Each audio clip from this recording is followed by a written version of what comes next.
Glad to be here.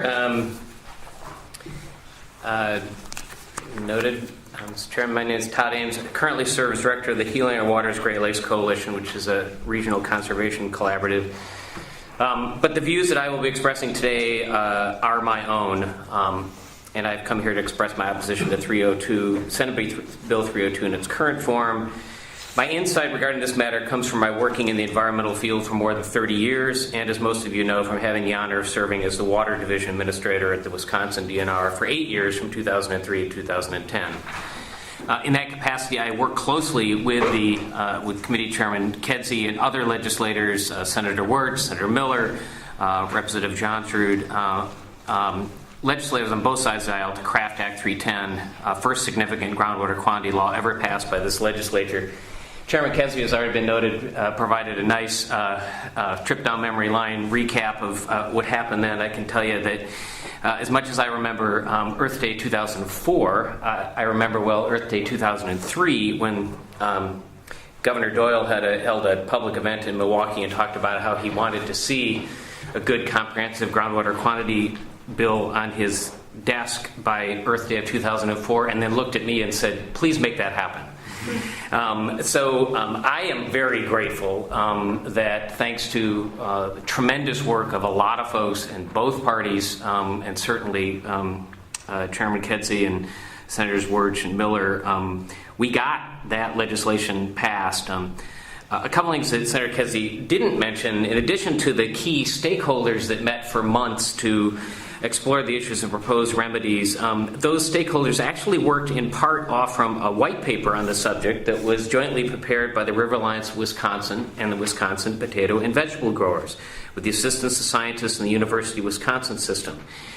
Each version of the draft legislation was shared on Senator Kedzie's website, and people were encouraged to comment online. Predictably, the end result did not solve all the issues regarding the challenge of groundwater depletion in this state, but everyone involved on that Earth Day in 2004 called the new act a good first step in this important work. Chairman Kedzie, Senators Wirtz, Senator Miller, and others deserve much credit for their efforts then and all of their shared belief that one day that first step of legislation could be followed with other actions as we learn more about how to address the challenges. Unfortunately, I just don't think Senate Bill 302 represents another step forward in our efforts to protect our groundwater resources. And I actually don't think it takes us back to where 310 was. I think the bill is at best a step sideways and could certainly constitute a step or two backwards.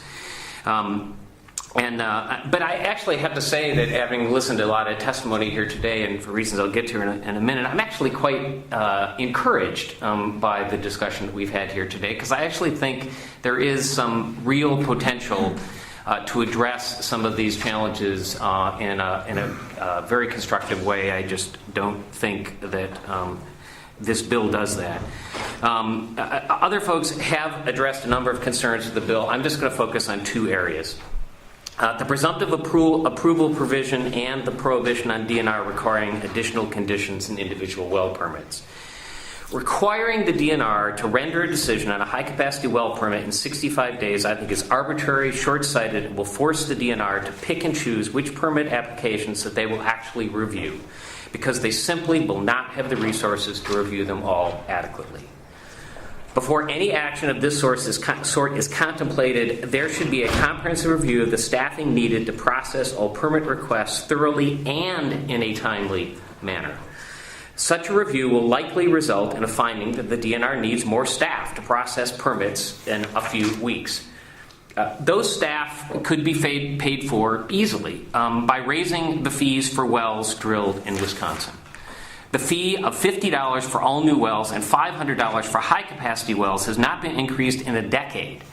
And at the time they were imposed, I can tell you, because I sat in the room and I talked to the representatives of the regulated industries that said they could have absorbed higher fees then. They certainly can absorb it now. Those same DNR staff should then be allowed to condition any well permit as needed to protect the groundwater and surface water resources nearby from excess pumping. Additional monitoring of impacts, a change in the well proximity to water resources, other conditions should be left to the scientific staff of the DNR, not legislated by this body. especially when today I have not heard of a single instance of these conditions doing anything other than protecting the very water supplies that the applicants themselves need. Why must we tie the hands of science staff that we have entrusted to protect our natural resources? Act 310 is working. It was working before the Lake Beulah decision, and I believe it is working well now. We have many people to thank for that, including the committee chair. We now need to take another step forward to further protect our groundwater resources, resources that many experts say are some of the best in the world. So let's follow the model built by Senator Kedzie and others a decade ago. Let's convene the key stakeholders in an open, transparent process and find real solutions to give applicants timely permits and protect our water resources. We can do this. Already our neighbors to either side of us, Michigan and Minnesota, are well ahead of us in this regard. We can learn from their regulatory experiences. We can make progress together. Many people in this room like to quote the great conservationist Aldo Leopold, and I'm no exception. One of my favorite quotes of his is, "One of the penalties of an ecological education is that one lives alone in a world of wounds." If Aldo were alive in 2003, he would have seen the Little Plover River and Bloody Run Creek as the wounds inflicted by inadequate regulation of groundwater pumping. 10 years later, we have added Long and Huron and Pleasant Lakes as more open sores on the collective Wisconsin water body. We don't have to live alone in this growing world of groundwater depletion wounds. Let's take additional steps to salve those wounds. Pull back Senate Bill 302, sit down as you did a decade ago, and let's find real common ground. Thanks for your time. Happy to answer any questions. Any questions for Mr. Ambs? Senator Burch. Well, I share your concern about getting a good, thorough decision in 65 days. I have seen, as I said before, the staffing cuts that this majority party has put in all different agencies. And you need some real thorough, seasoned people to do a good job in this process. And I'm worried that there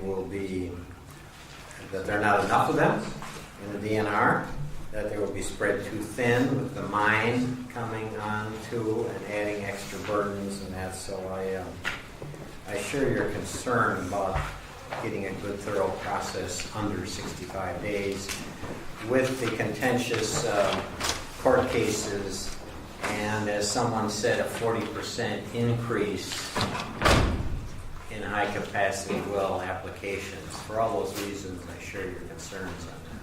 And again, my sense is that, we're not talking about needing dozens of new staff. We're talking about if we had, my guess would be from my time as Water Division Administrator, if you had 2 or 3 more staff dedicated to this, I think you could achieve a lot in terms of both getting timely permits out. I absolutely agree that permits need to get out, to folks in a timely way. People that are applying need that certainty. But we've got to be able to do it in a way that it doesn't force the folks working at the DNR to basically play a triage of deciding which permits they're actually going to review and which permits they're going to rubber stamp. I appreciate Mr. Eversberger saying that they would figure out a way to comply with that 65-day rule. I can tell you, I always had to say that. Anytime I was before one of these committees, they say, "Can you do this in that time frame?" It was when I was in the administration. Sure, you always had to say, "Oh yeah, we'll figure out a way to do it." The fact is, when you have depleted resources, especially when you have a spike in terms of permit applications as you're having in this program, every day you wake up and decide which part of the law you're going to ignore.